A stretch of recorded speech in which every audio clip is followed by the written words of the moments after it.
Embark on a perilous journey to uncover the secrets of the dreaded hill. No adventurer has returned from the mist-shrouded place where monsters lurk and a greater danger sleeps. Will your party be the first to conquer the mysterious hill? Your boat awaits as you dare the horror on the hill.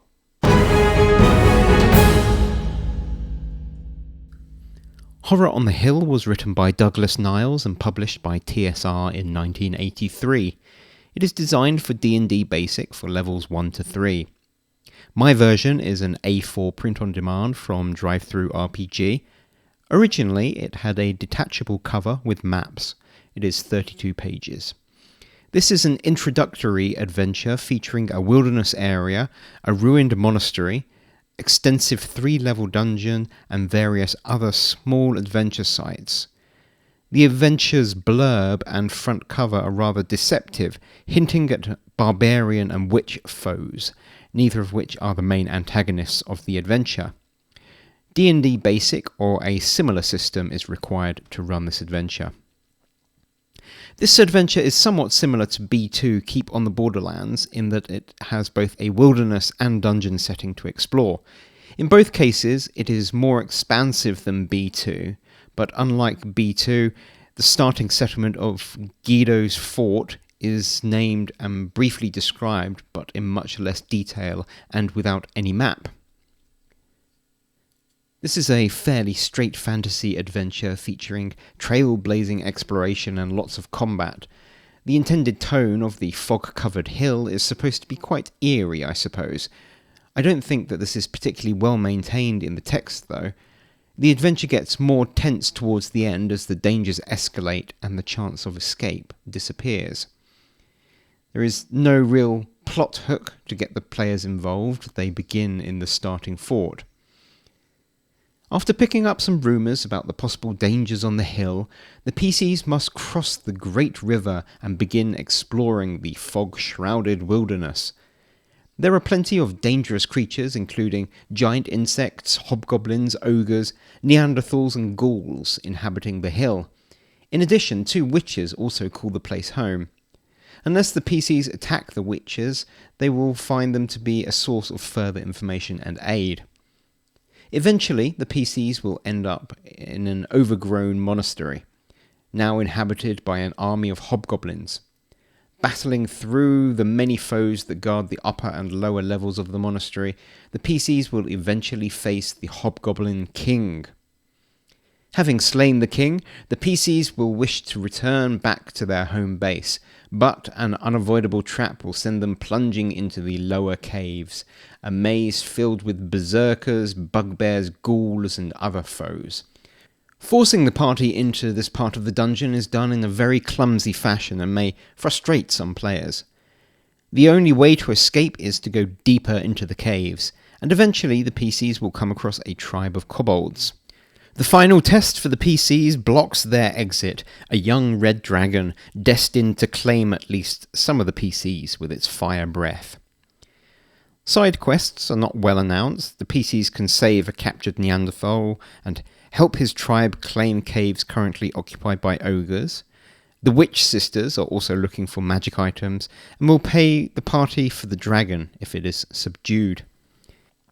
The adventure is quite easy to put into a campaign, so long as you have a river running past a hill. It's a good starting adventure, or it could be used in conjunction with B2. In general, loot is logically placed and hidden. Mostly it is owned by the denizens nearby. There are not too many examples of inexplicable treasure. Monsters, on the other hand, are illogically placed in some cases. The Hobgoblin army makes sense, though where the reinforcements come from is not clear. The placement of monsters in the lower caves doesn't make sense, though. The creatures have no reliable food source and have somehow not devoured one another. It makes no sense that these desperate groups would not have killed and eaten each other by now. The berserkers here have apparently been in these caves for several years, slowly going mad, haven't even forgotten human language. I found this section of the adventure lacking in credibility. The placement of the kobolds and the dragon makes more sense, but since the dragon is able to exit the caves, it's not clear why it has not been seen flying around the hill, or why it has not chosen to attack the fort. There are not many traps in the adventure, and those included seem to have logic behind their placement. There isn't any established time limit at the onset of the adventure, though one could be self-imposed by the party as they arrange for the return boat trip at a specific time.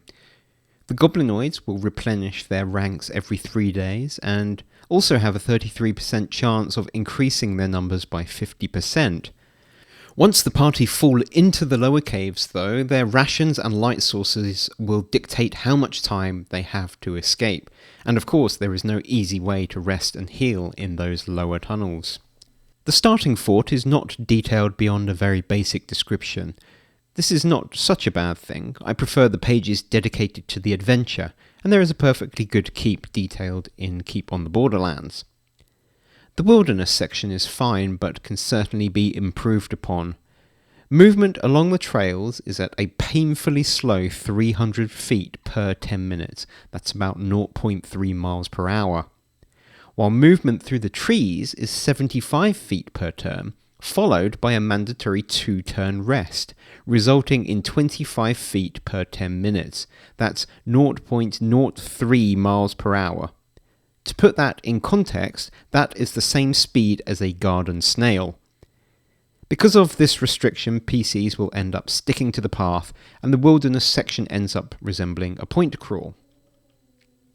It takes about 12 hours to travel along one of the quickest routes from shoreline to monastery, which is about 4 miles. Wandering monsters are checked every 30 minutes, or every hour while camping. There is probably going to be 5 random encounters during this time. The main antagonist initially is the Hobgoblin King.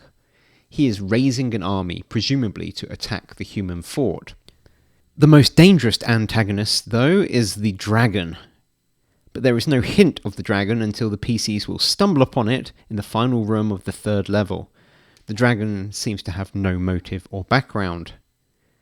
There are interesting NPCs in the form of the Witch Sisters. They can appear a little out of place on the hill, but I found them to be a nice fairy tale type addition, inexplicable, mysterious, and useful in the PC's endeavours. Another interesting NPC is the half-hobgoblin cleric Moray Vaco. Though his write-up in the adventure is rather bland, he managed to become an important and evocative character in my group's playthrough.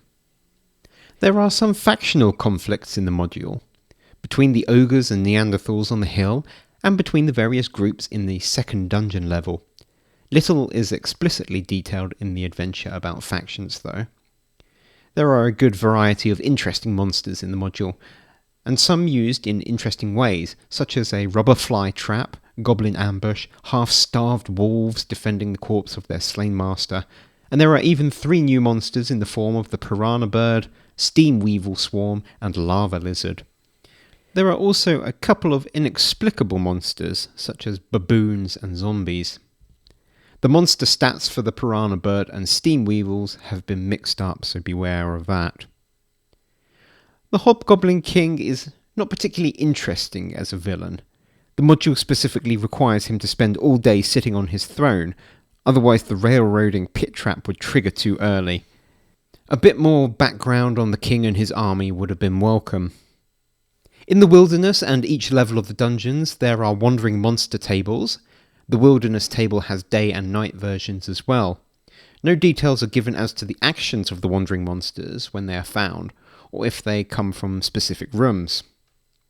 The writing in the module is the expected style of 80s TSR, but generally it is not confusing and can be quite easily passed. As with most modules, you will need to read through it before you run it. The module hints at an evocative and mysterious tone, but the read-aloud text is quite dry. I don't have much of a problem with that, as it allows the DM to elaborate if required and focuses on the most important information. There is not much complexity in the adventure, and it is fairly clear what the players are supposed to do, and how the events are supposed to pan out. This is a site-based adventure more than a plot-based adventure. Aside from the error in the monster stats, there are not really any editing errors or spelling mistakes.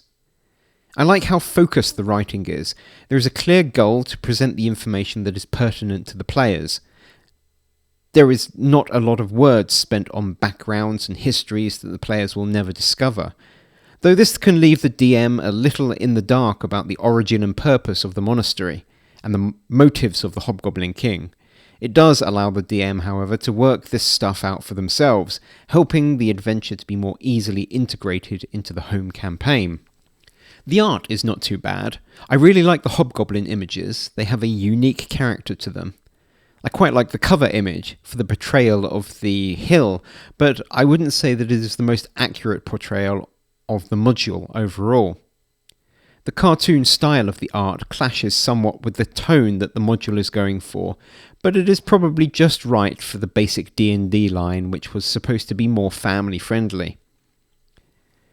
Read aloud text is clear, at times dry, but delivers the necessary information.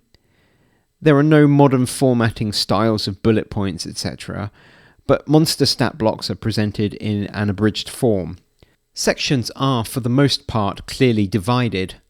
Magic items are italicized, nothing is bolded, but the monster stats are clearly separated. Aside from having to flip between the text and the maps, page flipping is kept to a minimum. There are not too many cases of text overflowing between pages. The table of contents is clear and complete. There are clear headings at the top of each page so you know which section you are in. And the book structure is logical, dealing with all the pre-adventure information first, followed by wilderness information, then each dungeon level is detailed, followed by the adventure conclusion and the new monsters. Now let's take a look at some of those maps. The wilderness map shows the paths, hill contours, rivers and forest. It is not the clearest map due to the grey texture and the thickness of the contour lines. Still, it is not too challenging to follow. There are multiple routes to the monastery, and also 2 possible starting points. In the text there are indications of clearings and high points and descriptions of far-off sections which can be seen from certain viewpoints. The combination of multiple high points and also thick foliage makes it a little difficult to know how far the party will be able to see at any given time. Some of the caves are hidden and tricky to find. The entrance to the Dragon Cave is impossible to find, so the adventure cannot be circumvented. As mentioned previously, because of the movement restrictions, when not on the path, the map ends up being a point crawl. It is worth working out the path distance between each intersection so that you know how long each route takes to travel. If running this theatre of the mind, it will be a little difficult to describe, but no more so than it would be to describe a real trail through a forest. Presented as a point crawl with general directions and mapped by the players as a flowchart should be easy enough and quite fun for the players. I ran this online with a VTT map using Fog of War.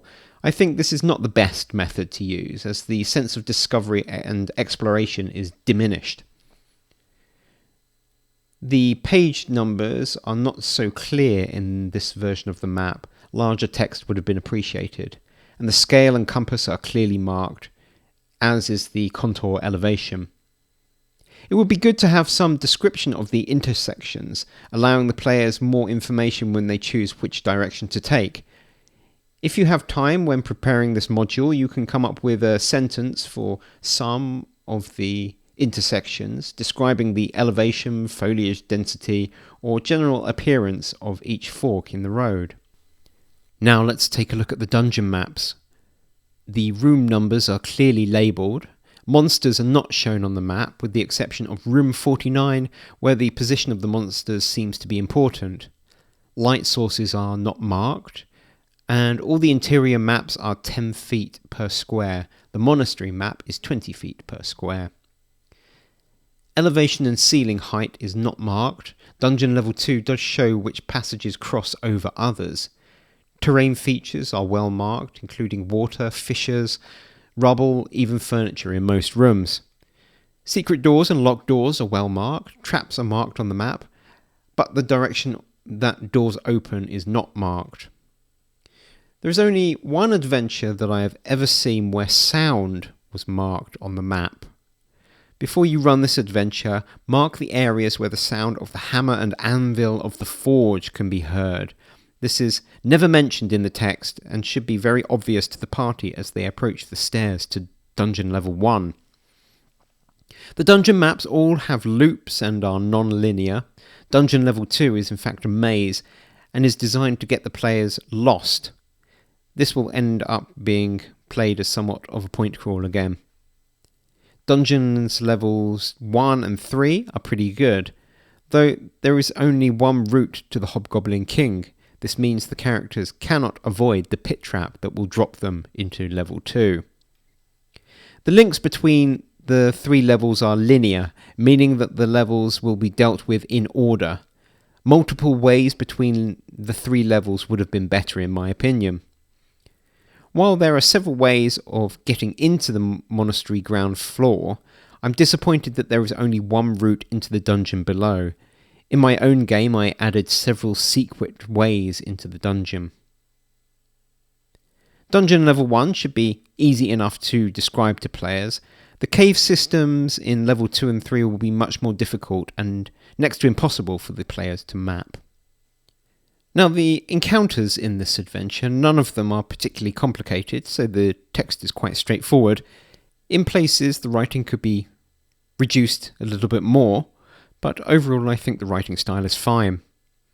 As this is a low-level adventure, there are fairly limited options available to the players.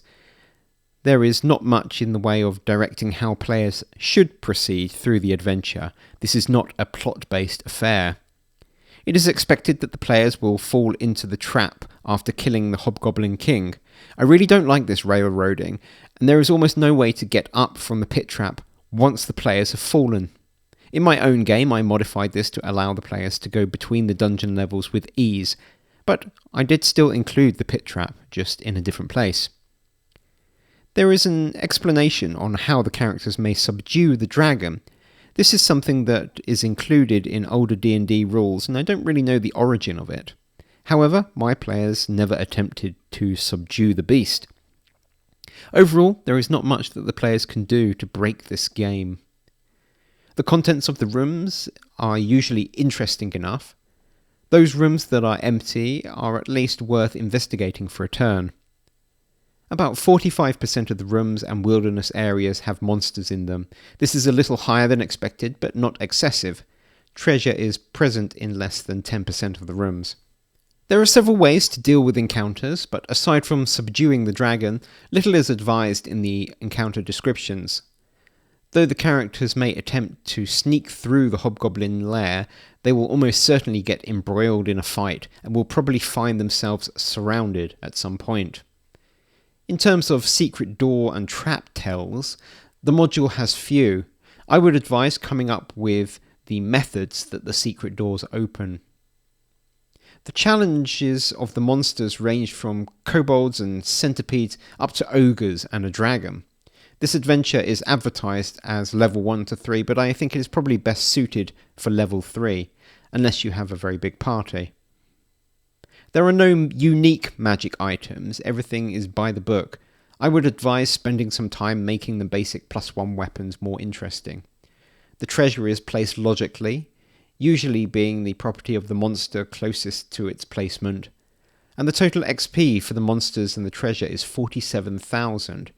This will result in 2 level ups during the adventure, so long as all the loot is not returned to base all at once.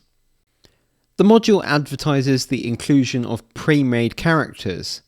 Actually, it's just 11 pre-rolled abilities. No equipment or spells are included. Before I ran this adventure, I made quite a lot of changes.